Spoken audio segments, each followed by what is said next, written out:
70페이지가 되겠습니다. 자, 고린도전서 7장 17절부터 24절을 먼저 읽도록 하겠습니다. 고린도전서 7장 17절에서 24절 말씀을 먼저 읽겠습니다. 자, 찾으셨으면 교독을 합니다. 고린도전서 7장 17절에서 24절입니다. 자, 제가 17절 읽습니다.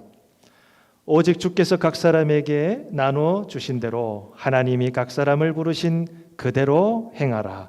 내가 모든 교회에서 이와 같이 명하노라.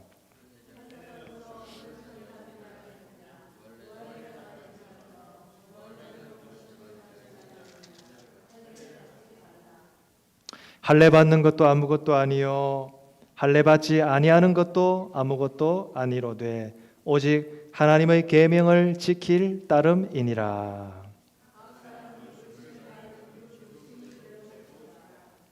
네가 종으로 있을 때에 부르심을 받았느냐 염려하지 말라. 그러나 네가 자유롭게 될 수 있거든 그것을 이용하라.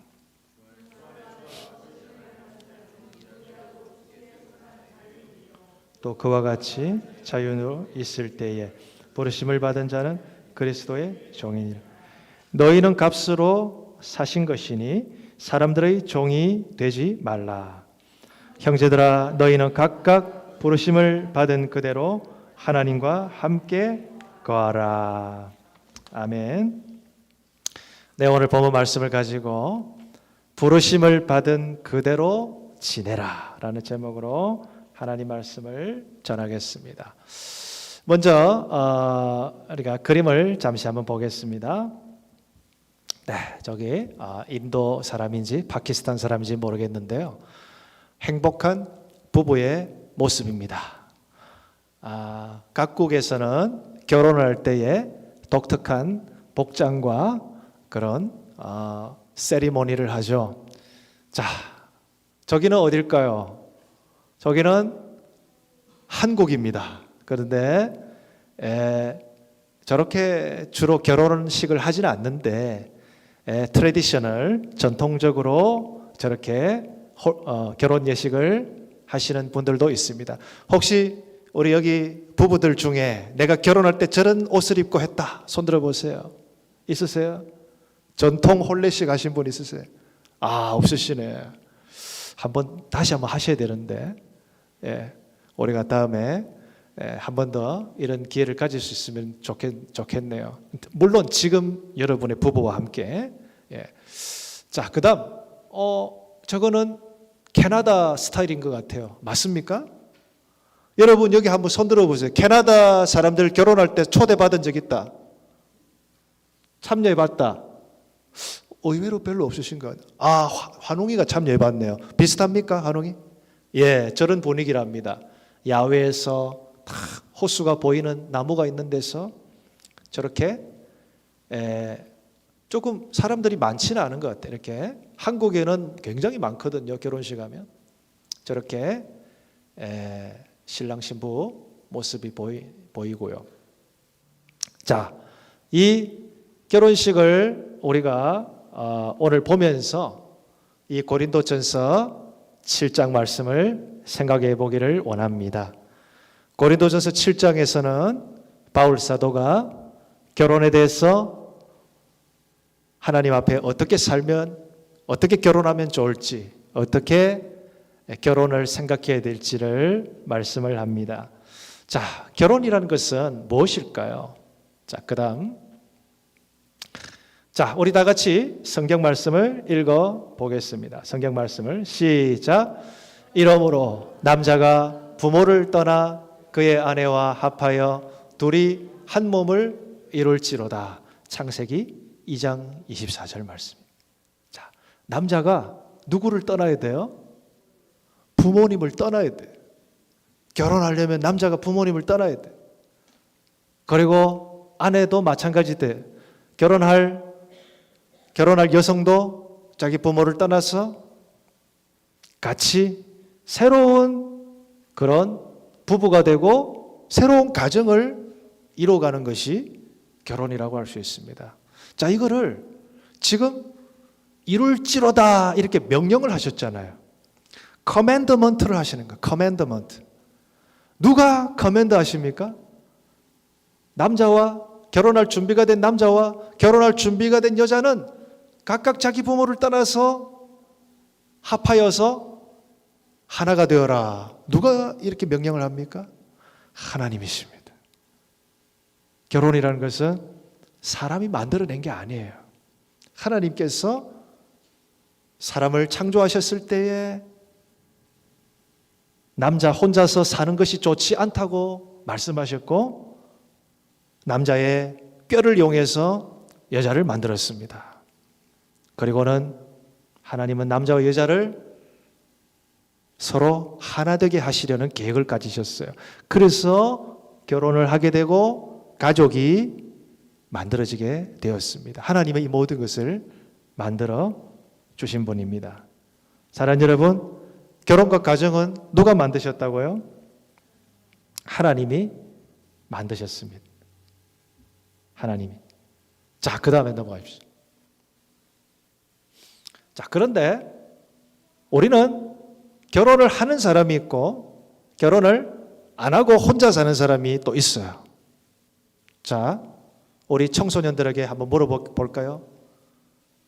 저는 앞으로 어떻게 될지 모르지만 나는 혼자 살고 싶어요 라고 생각되는 친구 한번 손 들어보세요.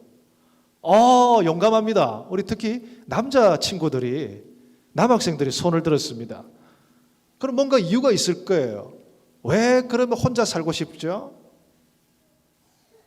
자, 간섭을 받고 싶지 않고 자유롭게 살고 싶어서 손 들어보세요. 난 자유롭게 살고 싶다. 간섭 받고 싶지 않다. 좋습니다. 요즘 사람들은요, 나는 누구에게도 잔소리 듣는 거 싫어요. 나는 혼자서 자유롭게 내 마음대로 내가 하고 싶은 거를 마음껏 하면서 살고 싶어요. 여행도 많이 아무 때나 가고 내가 하고 싶은 거 아무렇게나 다 하고, 그리고 나는 누구랑 같이 살면 신경 쓰는 게 너무 많아. 같이 살면은 같이 청소해야 되고 밥해야 되고 빨래해야 되고 또 같이 뭔가를 계획해야 되고 그리고 귀찮아. 이렇게 생각하는 사람들이 상당히 많습니다. 한국에서 통계를 해봤어요. 통계를. 옛날에는 한국 사람들이 할아버지, 할머니, 아버지, 어머니, 동생, 형, 누나 한 집에 많으면은 한 20명도 살았습니다. 제가 이 설교를 준비하면서 저희가 메이플리치라는 동네에서 살은 적이 있습니다. 저기 밴쿠버에 가면 조그마한 도시인데요. 그때 저희가 많이 가난했어요. 그래가지고 저희들이 아주 저렴한 방을 렌트를 했는데 거기서 큰 방이 있었어요. 큰 방에 매트리스를 3개를 깔고 6명이서 잠을 잤습니다. 나머지 방은 너무 작은 방이었기 때문에 큰 방에서 6명이서, 그때는 그래도 엘리멘터리 다니니까 조금 그게 가능했어요. 그런데 그 다음에는 이제 힘들었죠. 그래서 이사를 했는데요. 그 추억이 생각이 납니다. 6명이서 자면 어떤 줄 아세요? 어떤 사람은 바로 잠자고 막 코를 고는데 어떤 사람도 잠을 못 자요. 잠 안 자고. 그리고 어떤 사람은 히터를 너무 올렸다. 너무 덥다. 어떤 사람은 너무 춥다. 참 힘듭니다. 맞추기 힘듭니다. 자, 요즘에 여러분들의 가족과 잠을 잘 자고 있습니까? 특별히 부부들에게 하나님께서 은혜를 주시기를 축복합니다. 부부들도요, 오랫동안 계속 같이 생활하면은 같이 잠을 자기 힘들어요. 그렇다고 각방을 쓰시면 안 됩니다. 어쨌든 오늘 하나님께서 우리가 살아갈 때에 우리가 성격이 안 맞고 귀찮고 혼자서 살고 싶다고 해서 내가 결혼을 거부하고 독신으로 살아야 되느냐. 이 부분은 우리가 앞으로 좀 기도해 봐야 됩니다. 왜냐하면 오늘 바울 선생님은 뭐라고 말씀하느냐면은 두 가지 다 이야기해요.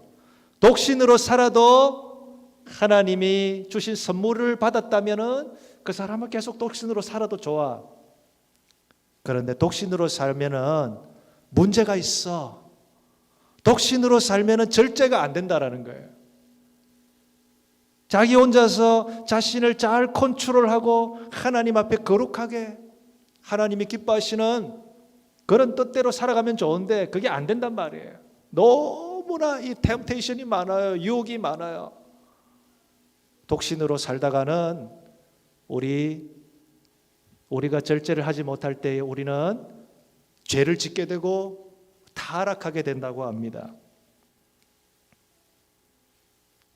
그러면은 결혼하는 건 어떨까요? 결혼하는 거 이것도 하나님께서 우리에게 주신 선물인데 결혼이라는 것은 굉장히 힘든 거예요. 여러분, 결혼이란 것은 단순히 결혼식 때 그 좋은 느낌을 가지고 계속해서 살아가는 게 아니고 실제로 두 사람이서 맞춰가는 삶이에요. 전혀 성격이 다르고 생각이 다르고 자라온 배경이 다르고 이런 분들이 만나가지고 새로운 하나됨을 이뤄가는 하모니를 이뤄가는 삶이에요. 얼마나 이게 쉽지 않은가. 우리의 자녀들은 우리 아빠 엄마가 결혼 생활을 하는 걸 보면서 야, 나도 우리 아빠 엄마가 저렇게 결혼 생활 잘하니까 나도 나중에 결혼 빨리 하고 싶다. 자, 그런 친구 손 들어 보세요. 나는 우리 아빠 엄마가 결혼 너무 행복하게 사니까 나도 빨리 결혼해야지. 손 들어 보세요. 없네. 그건 뭡니까? 가만히 결혼 생활이 힘든 거예요. 자, 그럼 반대 질문하겠습니다. 나 우리 아빠 엄마가 결혼 생활하는 거 보니까 와, 난 저런 거를 볼 때 난 앞으로 결혼하면 안 되겠다. 불행할 것 같다. 손 들어 보세요. 손 들지 마세요. 이미 손 많이 들었어요. 사랑하는 우리 어린이 청소년 여러분, 그렇다고 해서 아빠 엄마가 결혼 생활이 안 좋다라고 말할 수는 없어요. 하나님은 여러분들 어떻게 이 세상에 태어나게 하셨어요? 우리 친구들이 보기에 불행해 보이고 부족해 보이는 그 아빠 엄마가 그래도 하나님이 주신 결혼의 약속을 지키고 참고 인내하고 그리고 하나님 앞에서 거룩함을 지키려고 기도하고 애를 쓰는 가운데에 우리 자녀들이 또 이렇게 태어나서 신앙으로 양육되고 있다라는 거, 이 자체가 큰 복이고 하나님의 은혜라는 것을 믿으시길 바랍니다. 아버지 어머니가 부족해 보이지만 하나님은 오늘도 여러분의 부모님을 거룩하게 하십니다. 그래서 우리 자녀들도 그 거룩한 자녀로서 자라갈 수 있도록 인도하십니다. 오늘 우리는 어떻게 살아야 될까요? 결혼하든지 아니면 혼자 살든지 모든 사람의 목표는 뭐냐? 따라하겠습니다. 하나님 앞에서 거룩하게 사는 것이다. 이게 목표예요. 결혼을 하는데 왜 사람들이 나중에 못 살겠다, 너무 힘들다, 디볼스 하자, 차라리 혼자 사는 게 좋아, 왜 이렇게 말한 줄 아세요?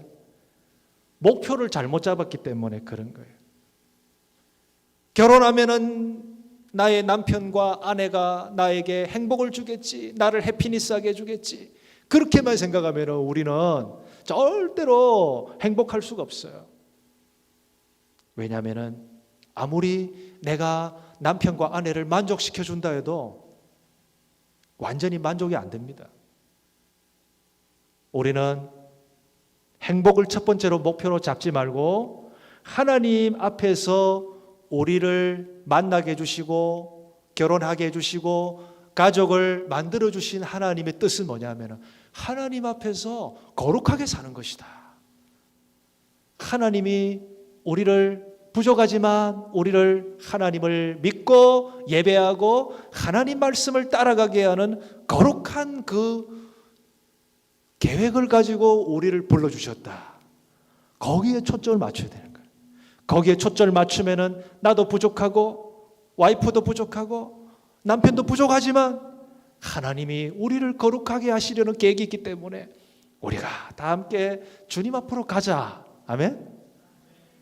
그렇게 가면 서로가 조금 부족해도 그거는 디볼스의 이유가 될 수 없는 거예요. 서로가 부족해도 해피니스 나에게 해주지 못한다 컴플레인을 할 이유가 못 되는 거예요. 하나님이 우리를 부르시고 거룩하게 살려고 하시는 그게 첫 번째이기 때문에 우리는 그 목표를 우리 자녀들에게 물려줄 수가 있는 거예요. 우리 부모님이 거룩하게 하나님 앞에 사는 거 그렇구나. 나도 저 목표를 위해서 결혼해야 되겠구나. 나도 저 목표를 위해서 결혼 안 해도 독신으로 살아도 거룩하게 나를 절제하고 살아야 되겠구나. 다시 한번 묻습니다. 우리 청소년들, 우리 아이들, 나중에 하나님께서 우리 친구들에게 좋은 그런 신랑 신부를 허락하여 주실 때에 믿음으로 하나님을 거룩하게 내가 모시고 살겠습니다. 이런 믿음으로 결혼하기를 바랍니다. 자, 그런데 어떤 친구는 정말 독신의 선물을 받은 친구도 있을 거예요. 그런 친구들은 이렇게 기도해야 됩니다. 하나님, 저는 혼자 살아도 더 주님을 거룩하게 섬기고 주를 위해 살겠습니다. 그리고 저의 마음과 삶을 잘 절제해서 오직 하나님의 기쁨이 되는 그런 삶을 살겠습니다. 자, 나중에 지켜보세요. 그런데 마음이 유혹이 되고 절제가 안 되고 자꾸 남자는 여자를, 여자가 남자를 생각이 난다. 그러면은 독신으로 살면 안 됩니다. 그런 친구들은 독신의 선물을 받은 게 아니고 자기가 착각한 거예요. 착각한 거예요. 자, 우리 친구들 오늘 하나님의 말씀 안에서 우리 친구들이 꿈꾸는 행복한 그런 배우자와 가정은 어떻게 된다고요? 행복이 우선이 아니라 뭐가 우선이라고? 하나님 앞에 거룩하게 사는 거. 거룩하게 살아가는 그런 목표를 가지고 우리 친구들의 앞길에 하나님의 복 주시는 그러한 결혼과 가정을 또 혹은 독신의 삶을 이뤄가기를 주의 이름으로 축복합니다. 기도하겠습니다. 하나님, 오늘 우리 아이들과 청소년들 또 청년들이 이 메시지를 들으면서 하나님 앞에 우리를 불러주신 그 부르심 그대로 저희들이 하나님 앞에 거룩하게 살아가고 거룩하게 드려지는 우리의 인생이 되기를 이 시간 간절히 소원합니다. 우리의 자녀들이 앞으로 자랐을 때에 나중에 성인이 되었을 때에 어떤 사람을 만나서 결혼을 하게 될런지 저희들은 잘 모릅니다. 또 어떻게 독신으로 살아갈지 그것도 모릅니다. 하나님이 우리를 부르신 부름이 무엇인지 우리 자녀들이 기도하며 우리 부모님들도 기다리며 인내하며 기도하며 우리의 자녀들이 부디 하나님의 축복 가운데에 믿음의 배우자를 만나게 하여 주시옵소서. 또한 하나님 앞에 특별히 독신의 은사를 받았다면 더욱 주님을 위해서 주의 나라를 위해서 쓰임받을 수 있는 우리의 자녀들이 되게 하여 주시옵소서. 어느 쪽이든 하나님 앞에서 이 마지막 때에 거룩함을 잃어버리지 않는 우리의 자녀들을 또 후손들이 되게 하여 주시옵소서. 감사드리오며 예수님의 이름으로 축복하고 기도합니다. 아멘. 네, 이제 우리 선생님과 함께 공과 공부를 하러 가도록 하겠습니다.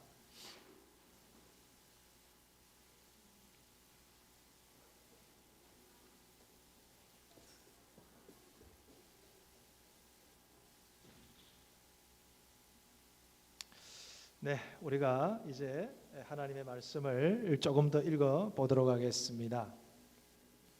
하나님의 말씀은 고린도전서 7장 1절부터 16절 말씀까지를 읽겠습니다. 고린도전서 7장 1절부터 16절 말씀입니다.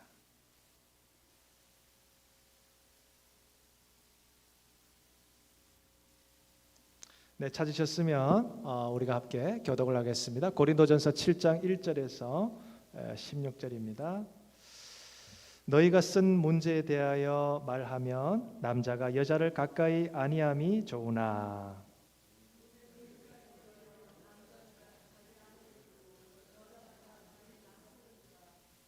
남편은 그 아내에 대한 의무를 다하고 아내도 그 남편에게 그렇게 할지라.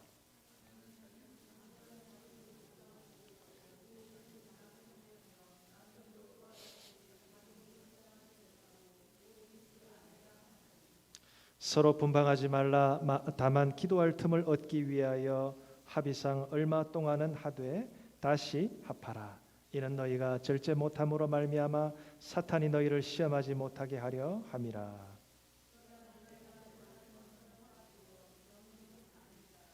나는 모든 사람이 나와 같기를 원하노라. 그러나 각각 하나님께 받은 자기의 은사가 있으니 이 사람은 이러하고 저 사람은 저러하니라.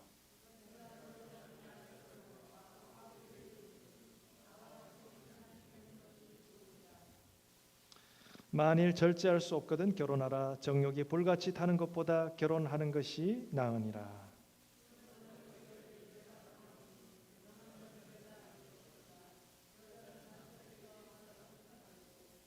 만일 갈라섰으면 그대로 지내든지 다시 그 남편과 화합하든지 하라. 남편도 아내를 버리지 말라.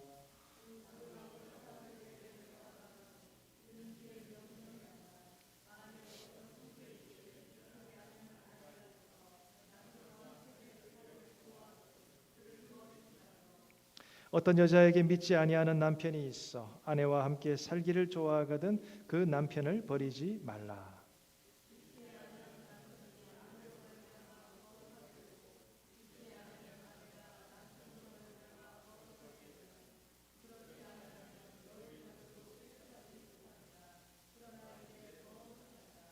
혹 믿지 아니하는 자가 갈리거든 갈리게 하라. 형제나 자매나 이런 일에 구애될 것이 없느니라. 그러나 하나님은 화평 중에서 너희를 부르셨느니라. 자여, 네가 남편을 구원할는지 어찌 알 수 있으며 남편 된 자여, 네가 네 아내를 구원할는지 어찌 알 수 있으리요. 아멘. 네, 오늘 이 본문 말씀을 가지고 결혼, 독신, 이혼, 재혼, 부르심을 입은 그대로 지내라라는 제목으로 하나님의 말씀을 전합니다. 고린도전서 말씀을 읽어보면 고린도 교회가 바울이 이 고린도전서를 쓰기 전에 바울에게 몇 가지 자신들의 교회에서 발생한 논쟁거리에 대해서 굉장히 이렇게 풀기 어려운 교인들 간의 의견이 충돌이 되고 서로 중재가 잘 되지 않는 그런 문제에 대해서 먼저 바울에게 편지를 보낸 것이 있었어요. 그 편지는 정확하게 어떤 내용인지 소개는 안 되지만 그 편지를 고린도전서를 쓰기 전에 바울이 읽었어요. 자기한테 편지가 온 거를 읽었어요. 읽었는데 거기에 몇 가지 논쟁 주제가 있었어요. 그 부분이 이제 7장부터 해서 뒷부분에 쭉 나옵니다. 대략 말씀을 드리자면 지금 우리가 말씀드리는 이 그리스도인이 과연 결혼 생활을 어떻게 해야 되는가, 그리고 결혼하지 않는 처녀들 또 그런 총각들은 어떻게 앞으로 살아가야 되는 것인가, 또 크리스찬이 이혼할 수도 있는가, 이혼을 만일 하게 되면은 또 그 다음에 재혼도 가능한가, 이런 부분들에 대해서 사람들이 생각이 좀 많이 달랐던 거예요. 바울 사도가 이 부분에 대해서 바른 지침을 좀 주면 좋겠다. 또 나중에 우리가 8장 넘어가면 우상을 숭배하는 문제에 대해서도 또 그 재물을 먹는 문제에 대해서도 이것이 합당한가. 또 뒤에 가면은 여성들이 기도를 할 때에 예배를 드릴 때에 머리에 모자나 이런 수건을 쓰는 그런 일들이 이게 과연 옳은 것인가? 로마 캐톨릭에는 뭘 쓰고 그 미사를 드리잖아요. 안 가봤습니까? 아무튼 그리고 또 성찬식을 할 때에 어떻게 하는 것이 가장 하나님 보시기에 좋은 것인가? 이런 여러 가지 것들을 고린도 교회 사람들은 질문을 했습니다. 바울이 거기에 대해서 대답을 하는 부분인데요. 오늘 이 7장에서는 결혼에 대해서, 또 독신에 대해서, 이혼에 대해서, 재혼에 대해서, 결론은 뭐냐면은 부르심을 받은 그대로 지내라. 이것이 결론입니다. 부르심을 받은 그대로. 여러분은 지금 어떤 부르심을 받았나요? 자, 결혼하신 분들 있죠. 결혼한 부부는 그 부부의 모습 그대로 하나님 앞에서 하나님을 섬기고 거룩함을 지키며 살아라, 이 말입니다. 그런데 교회 안에 독신이 있을 수 있어요. 어떤 상황이나 또 자신이 어떤 신념이라든지 아니면 하나님으로부터 나는 이런 마음을 받았다. 하나님이 나에게 이런 마음을 주셔서 환경을 열어주지 않더라. 이런 분들이 있어요, 교회 안에. 여러분 그거 아십니까? 한국에 아까도 설명드렸지만 한 집에 10명, 20명 옛날에 이렇게 살았는데 지금은 한 집에 한 명밖에 안 살아요. 무려 453만 세대가 한국의 1인 가구입니다. 1인 가구. 1인 가구가 무슨 말입니까? 그 집이 뭐 원베드룸이든 쓰리베드룸이든 상관없이 그 집에 한 명만 산다는 거예요. 그런 사람들이 453만 세대라는 것입니다. 보통은 예전에는 아버지가 있으면 어머니가 있고 아들, 딸 이렇게 한 4명 정도가 한 세대잖아요. 그런데 지금은 1인 가구가 집에 한 사람이 한 명만 사는 집이 453군데나 453만 개가 있다 이 말이래요. 얼마나 많은 사람들이 혼자 사는 줄 아십니까? 교회 안에도 사실 이민교회는 조금 덜 할 수 있어요. 이민교회는 이제 유학생들이나 이렇게 또 어떤 뭐 주재원이나 이렇게 그분들이 이렇게 어떤 특수한 목적 때문에 여기 와서 이렇게 홀로 있는 것이죠. 한국에도 홀로 있는 것인데 한국에는 1인 가구가 다양합니다. 독거노인, 그 다음에 지방에서 일자리가 없으니까 서울이나 경기도에서 막 청년들이 올라오는 거예요. 제가 살았던 한국 제2의 도시 부산이요. 옛날에는 한 400만 명 가까이 다 됐거든요. 근데 지금은 330만 명밖에 안 돼요.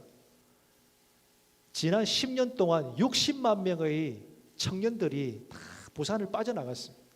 부산이 지금 너무 쓸쓸한 도시가 됐다고 합니다. 부산 인구의 4분의 1이 65세 이상이에요.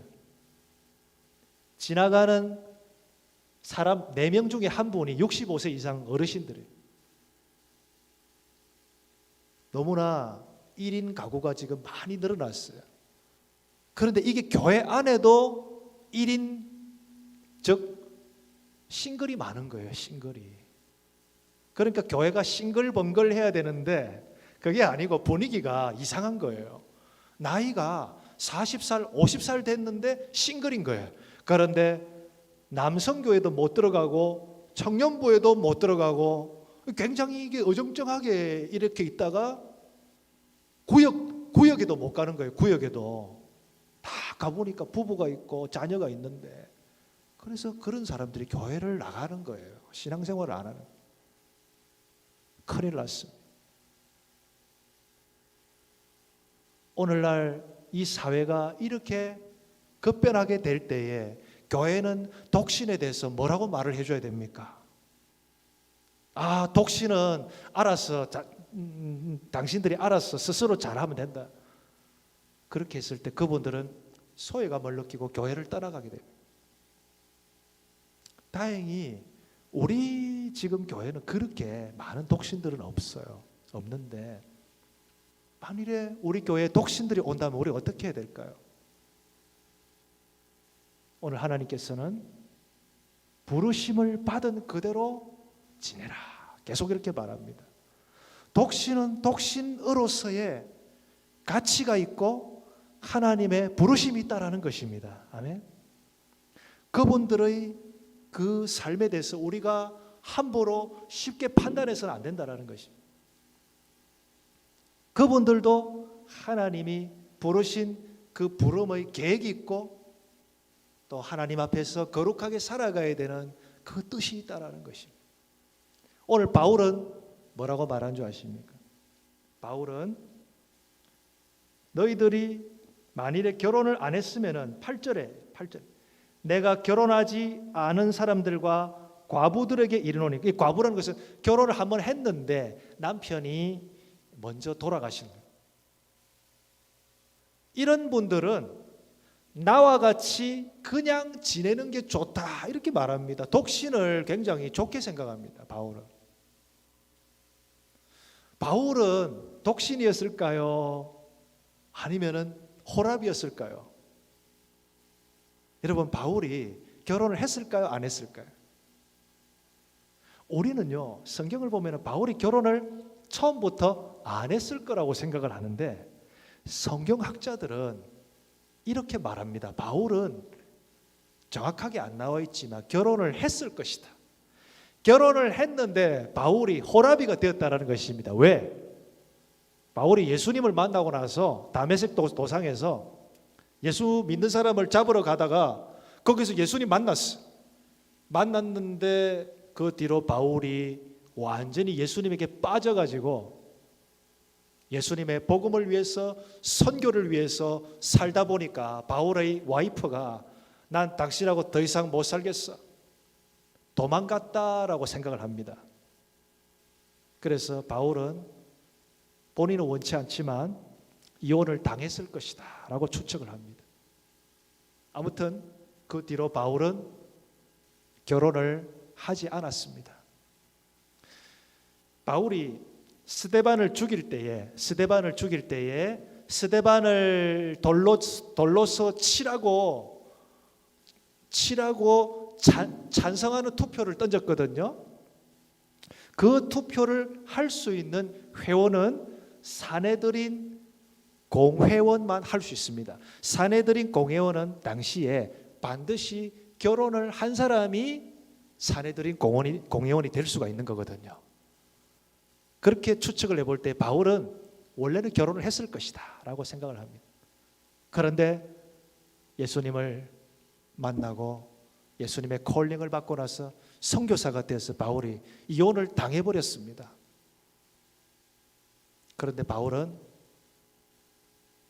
거기에 대해서 분노하지 않습니다. 거기에 대해서 자기가 또 어떤 자신의 만족을 위해서 외로움을 메꾸기 위해서 재혼을 하지 않습니다.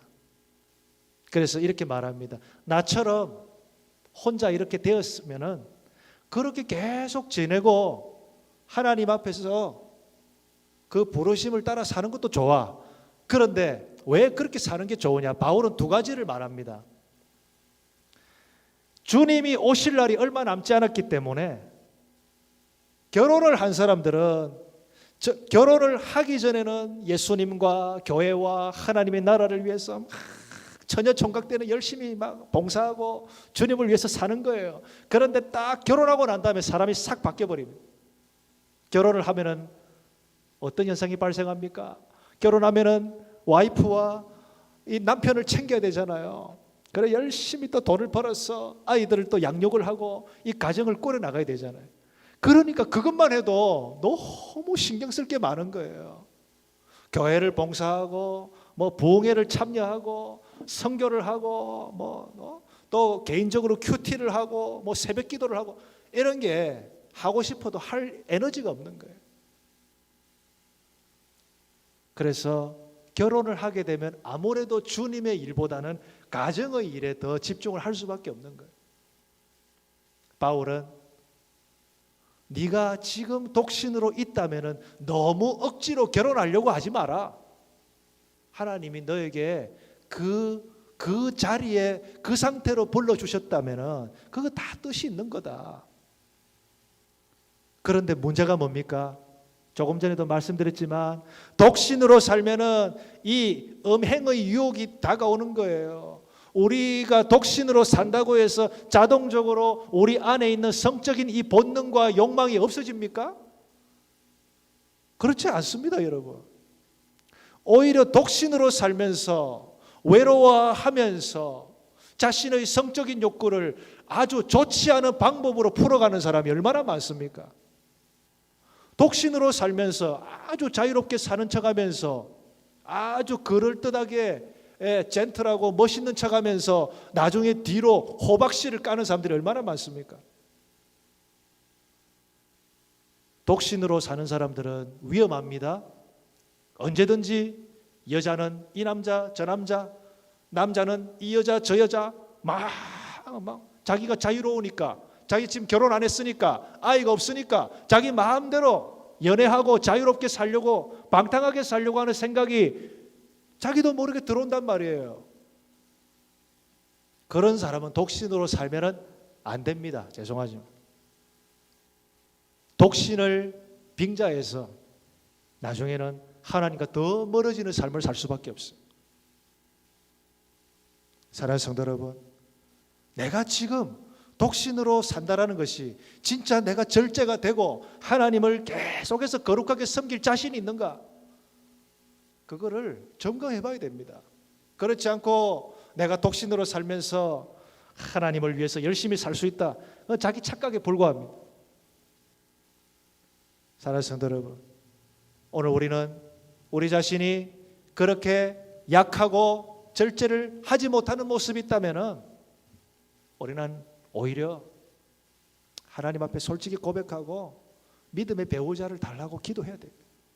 그리고 그 믿음의 배우자와 함께 영적으로, 정서적으로, 성적으로 모든 면에서 연합을 이루어서 하나님을 섬기고 그분을 거룩하게 모시고 살아야 될 줄 믿으시길 바랍니다. 자, 그러면은 독신에 대해서는 어느 정도 말씀을 드렸고요. 결혼한 사람들은 어떻게 해야 되느냐? 결혼한 사람들은, 자, 결혼한 사람들 이렇게 말합니다. 3절 4절을 읽겠습니다. 3절 4절 다 같이 시작. 남편은 그 아내에 대한 의무를 다하고 아내도 그 남편에게 그렇게 할지라. 4절 아내는 자기 몸을 주장하지 못하고 오직 그 남편이 하며 남편도 그와 같이 자기 몸을 주장하지 못하고 오직 그 아내가 한다.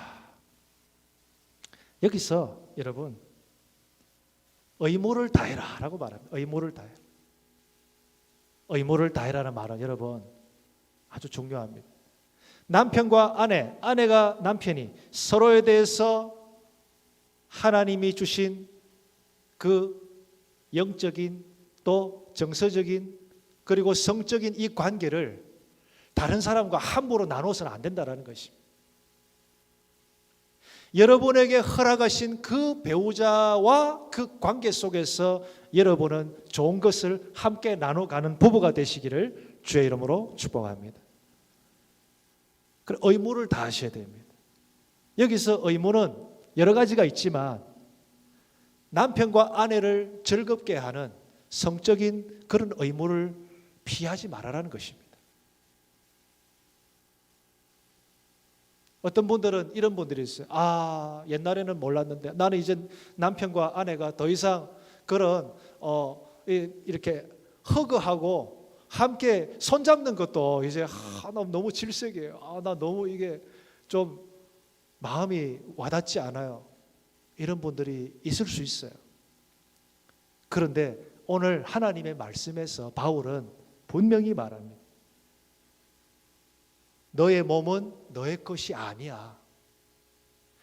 너는 네 자신이 네 몸이 제일 중요하고 네 것이라 생각하지만 하나님이 보실 때에 너의 몸이라는 것은 너의 남편에게 속해 있고 아내의 몸은 또 남편에게 속해 있고 서로 서로의 것으로 공유되어야 된다는 것입니다. 여러분이 이럴 때는 있어요.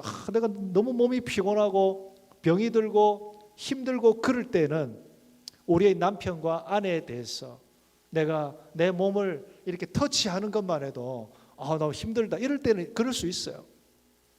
그러나 여러분의 이 몸이라는 것이 결국 서로에게 공유되어 있고 속해 있다라는 이 생각을 하셔야 하나님께서 여러분에게 허락하신 그런 참된 부부 생활을 이어가는 것이라는 거예요. 오늘 옛날에 바울 시대 때는 남자가 최고였어요. 남자가 어떻게 최고냐면요, 마음대로 자기의 생각과 감정에 조금이라도 와닿지 않으면 마음대로 여자를 막 이렇게 죄를 뒤집어 씌워가지고 이혼할 수가 있었다니까요. 처음에는 안 그랬는데 이렇게 시간이 지나면서 여자가 마음에 안 들어요. 자기 와이프가. 그러면 어떻게 이혼을 하는 줄 아십니까? 별것도 아닌 걸 가지고서 와이프에게 이렇게 이혼 사유를 붙여가지고 이혼을 막 하는 그런 사람들이 너무나 많았어요. 예를 들어서 와이프가 살다 보니까 이제 식상해요. 더 이상 와이프가 정서적으로나 성적으로 나에게 만족을 주지 않아요. 그래서 어떻게 하느냐, 이제 계속 와이프가 자기를 안 챙겨준다, 자기에 대한 마음이 없다, 그걸 표현을 하는 거죠. 오늘 왜 이렇게 밥을 이렇게 태워서 왔어? 왜 내가 원하는 반찬을 해주지 않아? 그리고 평소에 남편이 이렇게 집에 오면은 이렇게 남편을 다 이렇게 존중해주고 깍듯하게 해주고 이렇게 해야 되는데 당신은 지금 마음이 딴 데가 있어. 이러면서 그런 것을 이제 재판 그 하는 데다가 딱 넘겨가지고 그렇구나. 이 사람의 와이프가 남편에 대한 의무를 다하지 않았기 때문에 합법적으로 이혼하시오. 그런 식으로 하는 거예요. 남자가 자기의 편의와 자기 만족을 위해서 얼마든지 어떤 구실을 갖다 붙여서 여자를 갖다가 이혼시켜 버리는 거예요. 그런데 바울은 뭐라고 말합니까? 절대로 예수 믿는 사람들이 그러면 안 된다라는 거예요. 예수를 믿는 사람은 자신의 몸이 자기 몸이 아닌 거예요. 내 몸을 내가 내 마음대로 주장하고 내 마음대로 내가 이렇게 쓰면 안 된다라는 거죠. 사랑하는 성도 여러분, 오늘날 많은 사람들이 세상 사람들 보세요. 세상 사람들을 걸핏하면은 살아보니까 성격 차이 때문에 도저히 못 살겠습니다. 살아보니까 저 사람하고 내하고 취미가 안 맞습니다. 살아보니까 저 사람과 내가 서로를 행복하게 해주지 못하고 있는 것 같아요. 대부분 그런 식으로 해서 이혼하잖아요, 사람들. 그런데 바울은 뭐라고 한 줄 아세요? 그런 건 이혼 사유가 안 된다라는 거예요. 그런 걸로 이혼을 한다라는 것은 너에게 이 언약의 배우자를 주신 하나님을 저버리는 것하고 똑같다라는 거예요. 오늘 우리들은 부부가 조금 생활 패턴이 다를 수는 있어요. 직장 생활 패턴도 다르고 취미도 다르고 또 서로가 좋아하는 뭔가가 좀 다를 수는 있어요. 그러나 그럴지라도 우리는 함께 먹고 잠을 자고 함께 마음을 같이 하고 함께 하나님이 주신 이 성을 즐거워하며 누려야 됩니다. 왜냐하면 내 몸은 내 혼자만의 것이 아니기 때문입니다. 사랑하는 여러분, 우리가 자꾸만 각방을 쓰고 부부가 잠도 같이 안 자고 여기 뒤에 보면요, 5절에 서로 분방하지 말라, 기도할 틈을 얻기 위하여 잠깐을 할 수 있지만 부부가 자꾸 떨어져서 그렇게 있으면 안 된다. 사랑하는 성도 여러분, 어떤 경우에든지 저와 여러분들이 예를 들어서 나는 이런 취미가 있어, 나는 이런 걸 좋아해, 다 좋습니다. 어떤 남편들은요, 일이 너무 좋아서 집에 오는 거 별로 안 하고 맨날 사무실과 직장에서 막 일한다고 커피 마시고 막 잠도 안 자고 눈에 불을 켜고 열심히 일합니다. 다 좋아요. 일도 좋고 취미도 좋고 여러분의 여러 가지 다 좋습니다만은, 그럼에도 불구하고 여러분은 여러분의 배우자와 떨어져서 살면 안 됩니다. 마음이 떨어질 수밖에 없어요. 그렇게 되면. 그리고 그 틈을 사탄이 틈타서 여러분과 저의 그런 아름다운 부부 생활을 흐트러뜨릴 수 있다고 바울은 말합니다. 오늘 바울은 결혼한 크리스찬 부부가 그 어떤 개인적인 자신의 이유와 구실을 갖다 붙여서 쉽게 이혼하는 것을 허락하지 않습니다. 그런데 이럴 경우가 있습니다. 이럴 경우가, 내가 믿음이 없었어. 나의 남편도 믿음이 없었고 나도 믿음이 없었는데 내가 결혼 생활을 하다가 하나님의 은혜로 교회를 가게 돼가지고 예수님을 믿게 되었어요. 예를 들어서 아내가 믿든지 남편이 믿든지 한쪽이 믿게 되었어요. 자, 그러면 어떻게 할 것인가? 한쪽이 믿게 되면 어떤 일이 생기는 줄 아세요? 점점 안 믿는 배우자가 믿는 배우자를 자꾸만 힘들게 할 수 있어요. 아, 당신이 교회를 가고 나니까 갑자기 그때 이후부터 우리 집안이 이상해졌어. 당신이 나에게서 멀어진 것 같아. 그리고 당신이 그전에는 그렇게 잘해줬는데 이제는 당신이 교회와 예수님 이런 것에 온통 마음을 빼앗겨가지고 나를 챙겨주지 않아. 난 당신하고 이제 이혼해야 되겠어 라고 은근히 겁을 주고 자기에게 잘해주기를 바라는 배우자가 있을까요, 없을까요?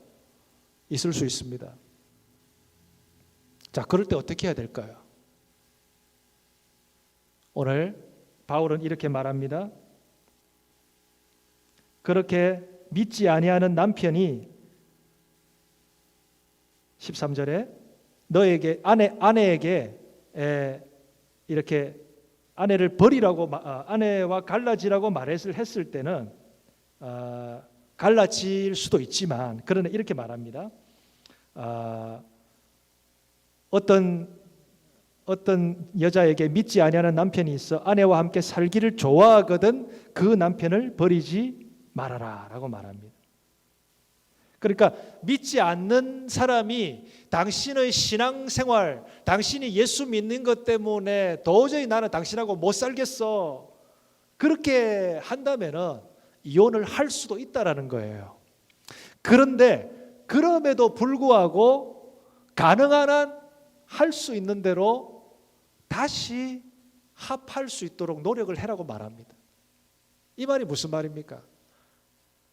믿지 않는 남편과 아내에 대해서 끝까지 포기하지 말고 그 사람이 믿음이 없을지라도 믿음이 있는 배우자가 하나님 앞에서 그 결혼 생활을 유지하면서 그가 혹시라도 하나님 앞에 돌아올 것을 기도하면서 끝까지 인내하면서 참고 그 결혼 생활을 유지해 보라는 것입니다. 그런 사람이 하나님께서 또 사용하셔서 믿지 않는 배우자를 회개하도록 돌아오게 하는 그런 일이 일어날 수 있다는 것입니다. 사랑하는 여러분, 그러나 저는 여러분에게 좀 권면하고 싶습니다. 가능한 한 여러분의 자녀들이 믿음의 배우자를 만나시면 좋겠습니다.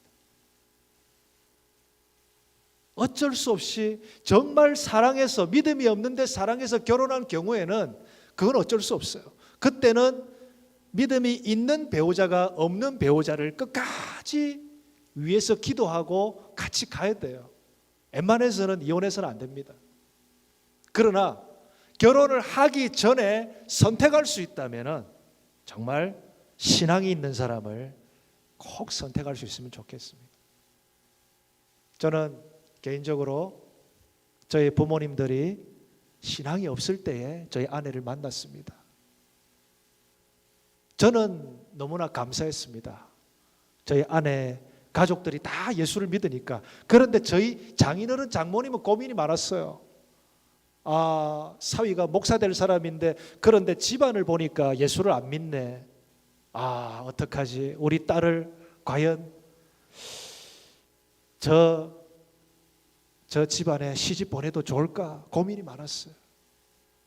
그런데 저희 아내를 결혼 허락을 해줬을 때 저는 너무나 감사했습니다.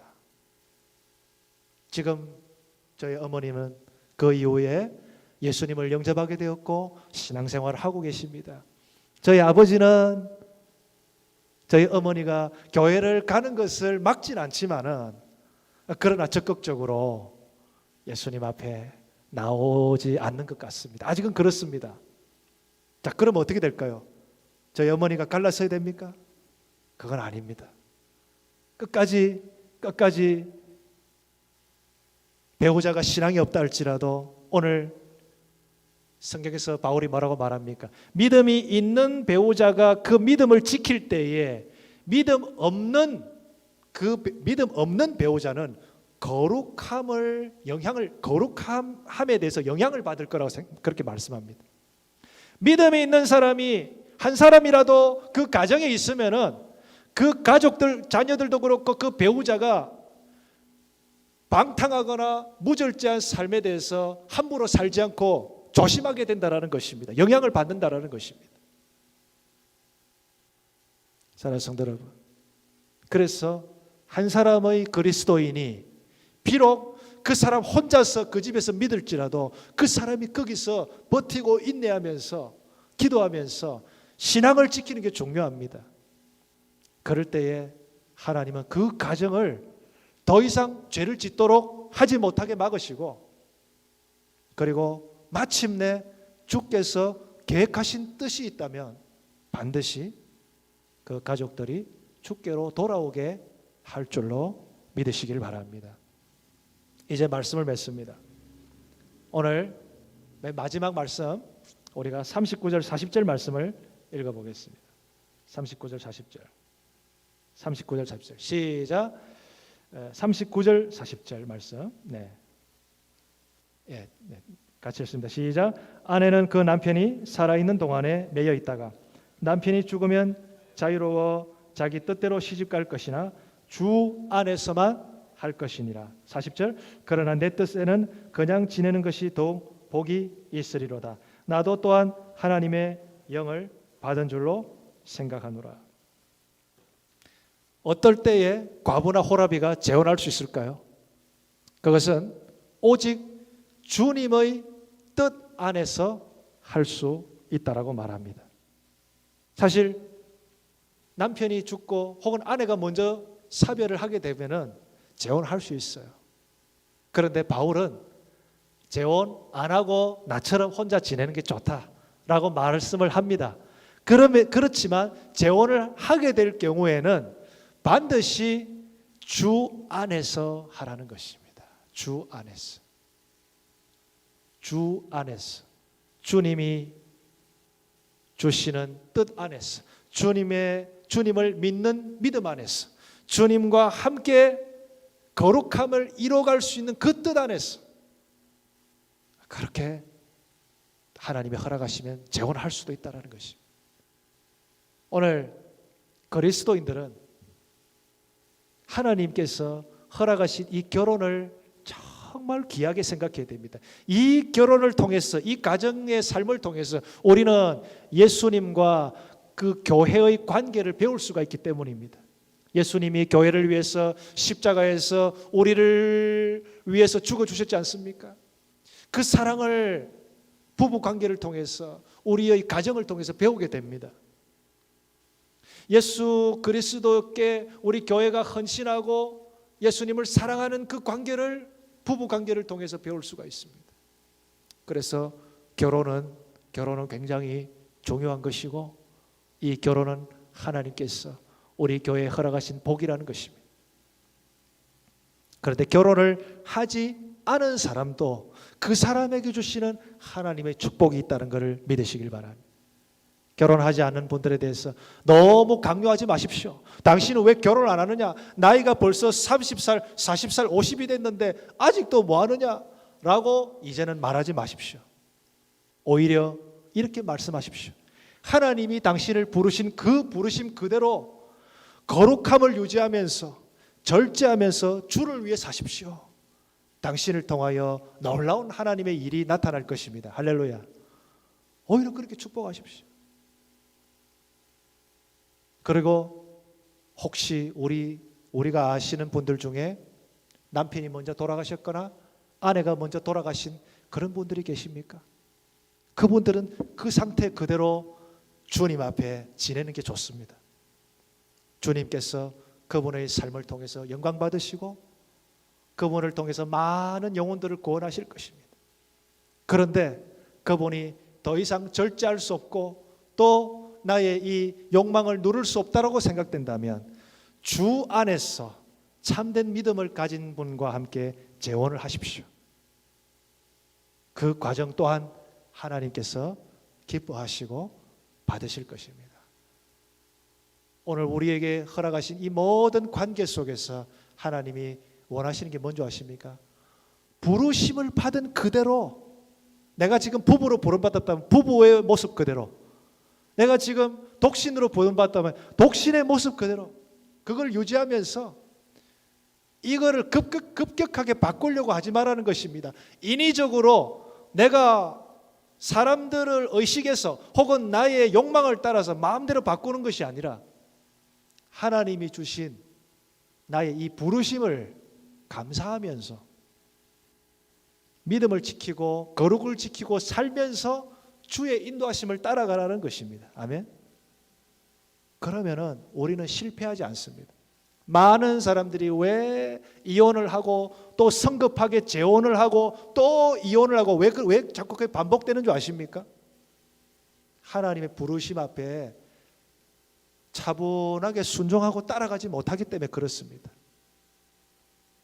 사랑하는 여러분, 오늘 우리의 자녀들의 앞길을 주께서 인도하여 주시고 책임져 주시기를 믿으시길 바랍니다. 여러분 절대로 조급하지 마세요. 자녀들에 대해서도 하나님이 이 자녀에게 주신 부르심이 무엇일까? 결혼일까? 독신일까? 우리는 모릅니다. 그러나 하나님께서 이 자녀를 통해서 지금 부르신 그대로 만족하고 거기서 하나님이 인도해 가시는 것이 무엇인지 하나님 앞에서 우리가 격려하고 기도하면은 다 주님께서 선하신 뜻대로 인도하실 것입니다. 중요한 것은 절제하고 내 마음을 지켜나가는 것입니다. 그리고 하나님 앞에 거룩을 사모하고 유지하는 것입니다.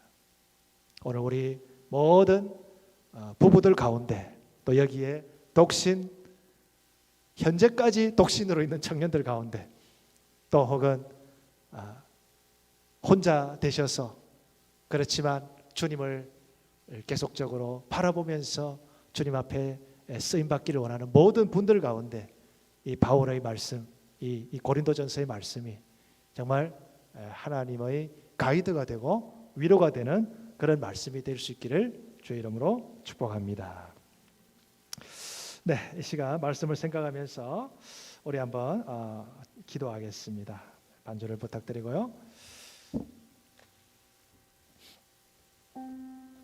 이 시간 기도할 때 하나님, 우리를 부르신 그 부르심 그대로 살아가게 해주시옵소서. 그리고 나를 부르신 지금 이 현재 상황에 내가 만족하고 하나님이 지금 나를 부르신 그 부름에 대해서 오늘 각자의 주신 말씀을 좀 생각하면서 기도하기 원합니다. 부부들은 절대로 각방을 쓰시면 안 됩니다. 부부들은 서로의 몸에 대해서 내가 내 몸을 이게 전부 내 것이 아니라 나의 배우자와 함께 하는 것이구나. 그래서 배우자와 함께 몸과 마음을 서로 나누고 정말 함께 주를 거룩하게 섬기는 그러한 기쁨을 누리게 하소서. 또 지금 배우자를 위해서 기도하고 있는 청년들이 있을 수 있어요. 그런 청년들은 하나님, 내가 어떤 배우자를 만날지 모르지만 주여 그 배우자와 함께 하나님을 거룩하게 섬기고 사는 것에 목표를 두고 그런 사람을 허락하여 달라고, 만나게 해달라고. 또한 지금 남편이나 아내가 사별되어서 홀로 계신 분들은 어떨 때는 외롭고 또 이런 욕망들이 잘 절제가 되지 않고 이럴 때도 있지만, 그러나 하나님, 저의 마음과 삶을 하나님 앞에 거룩하게 드리며 주의 오실 나라를 사모하며 제가 살겠습니다. 이 시간 여러분에게 처해진 그 부르심을 생각하면서 하나님 앞에 제가 거룩한 삶을 함께 이 결혼 관계와 우리 가족들과 함께 이뤄가게 하여 주시옵소서. 이 시간에 주의 이름을 부르며 함께 기도하겠습니다. 주님, 아버지 하나님, 은혜를 감사를 드립니다. 오늘 고린도전서 7장을 통해서 우리 지체들이 아버지 하나님, 하나님이 부르신 그 부르심 그대로 지내기를 원합니다. 저희들을 결혼관계로 불러주셨든지 독신으로 불러주셨든지, 아니면은 아버지 하나님이여, 또한 저희들이 다시 재혼을 해야 될지, 이런 모든 부분에 대해서 아버지 하나님, 우리가 주님의 부르심과 거룩하심을 생각하며 살기를 원합니다. 결정하기를 원합니다. 저희들은 아버지 하나님이여, 이 세상 사람들과 같이 성격이 안 맞아서 또 나의 만족이 안 되어서 그렇게 쉽게 사랑이 식어버리고 또 이혼하고 또 마음대로 그렇게 살고 이런 것이 아니라 정말 하나님께서 우리에게 허락하신 이 결혼과 가정의 이 가치와 아버지 하나님의 이 뜻을 지켜가기를 원합니다. 주여 함께하여 주시고 우리 모든 지체들 가운데 아버지 하나님이여, 가정의 거룩함을 주시고 부부관계 가운데 거룩함을 주시고 또 우리의 독신의 아버지 하나님이여, 형제자매들 가운데에 이것을 선물로 받은 지체들 가운데에 이 독신의 은사를 하나님이 주신 것을 알고 더 주를 섬기게 하시고, 또 그것이 아니라면 아버지 하나님 믿음의 보호자를 만나서 속히 가정을 이뤄갈 수 있도록 은혜를 베풀어 주시옵소서. 감사하며 예수님의 이름으로 기도합니다. 아멘. 아버지, 은혜를 감사를 드립니다. 오늘 바울 사도가 여러 가지 이러한 결혼과 독신과 또 이혼과 재혼에 관한 그런 하나님의 지혜를 이렇게 권면을 하였습니다. 이 말씀이 오늘날 이 시대를 살아가는 우리에게 잘 적용이 되지 않는 느낌이 들지만, 그러나 오늘 바울의 이 권고가 저희들의 결혼의 삶과 부부간의 관계, 그리고 우리의 모든 교회 지체들의 그런 앞으로의 독신, 또 여러 가지의 그 가정의 관계 속에서 우리 하나님의 이 말씀이 아름답게 적용되어질 수 있게 하여 주시옵소서. 아버지 하나님, 저희들이 행복을 목표로 삼을 때는 우리는 실망하고 낙심하고 또 좌절할 수밖에 없습니다. 그러나 하나님이 우리를 부르신 그 거룩하심을 목표로 삼을 때에 우리 모든 부부와 가족들이 거룩함을 목표로 하며 함께 주님 앞에 나아가게 하여 주시옵소서. 주님, 절대로 우리가 완전하게 서로에게 행복을 줄 수 없다라는 것을 인정하고, 오직 예수님께서 저희들에게 복이 되시고 거룩함이 되신다는 것을 저희들이 고백하며 주님을 의지하는 우리 부부 관계가 되게 하시고 우리 모든 자녀들이 되게 하여 주시옵소서. 예수님의 이름으로 축복하고 기도합니다. 아멘. 다 함께 일어나서 찬송가 604장 부르시고 예배를 마치도록 하겠습니다. 찬송가 604장.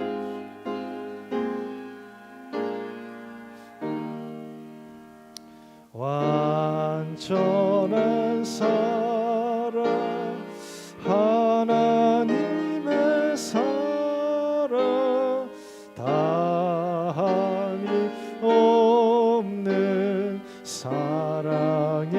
겨워 둘 한 몸 되어 보람 있게 살라 손 모아 주님 앞에 빕니다.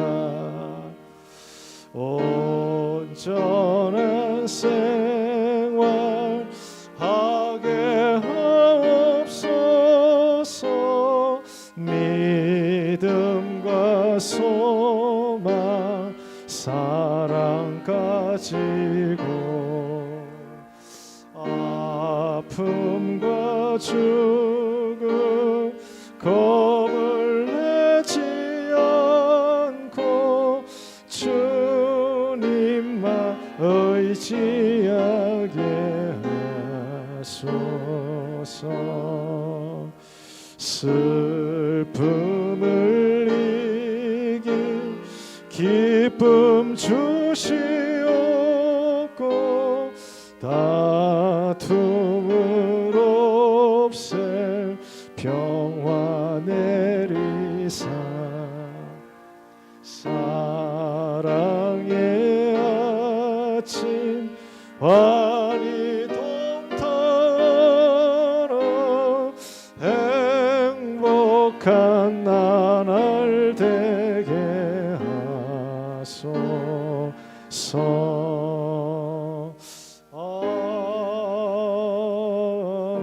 아멘. 기도하겠습니다.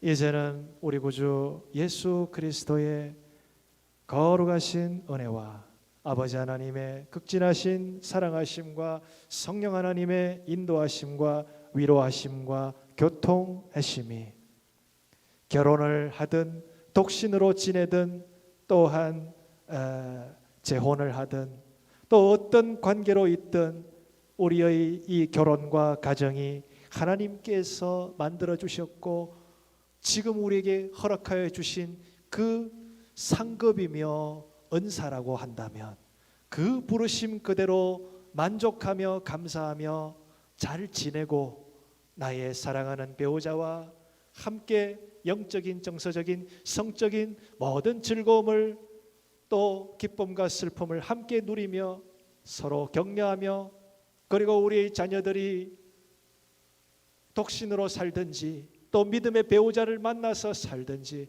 그들의 부르심을 축복하며 기도하며 또한 홀로 있는 우리 지체들 그 지체들 또한 다시 오실 곧 오실 그 주님을 바라보며 주님을 신랑으로 모시며 거룩하게 살며 하나님 앞에 영광 돌리기를 원하는 우리 모든 지체들을 머리 위에 자녀들과 학업과 생업과 믿음 생활 가운데 이제부터 영원까지 함께 계실지어다. 아멘. 아버지 감사합니다. 우리에게 허락하신 이 결혼과 우리 가정의 모든 아버지 이 은혜와 은사를 우리가 감사하면서 부르심 그대로 믿음으로 지내며 거룩하게 살아가는 우리가 되게 하여 주시옵소서. 예수님의 이름으로 기도합니다.